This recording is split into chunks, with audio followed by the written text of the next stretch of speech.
Türkmenin. Ceyhun bilen bahri hadararısı, çelesinden eser, yeli Türkmenin.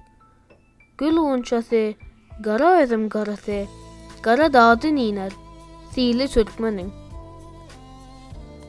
Hak silamış, bardır onun sayesi, çırpınçal çölünü, neri mayesi, renk veren gül açar, yaşıl yaylası, gark bolmuş reyhana, çölü Türkmenin.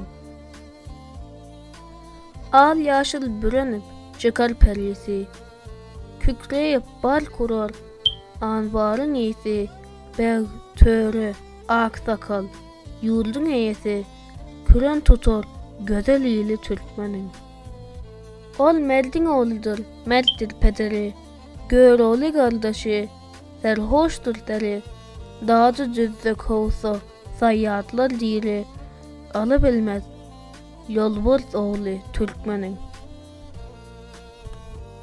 Gavunlar yürekler, bir bolup başlar, tağda yığın erer, topraklar daşlar, bir sofrada tayyar kılınsa aşlar, götürler olup bağlı Türkmenin.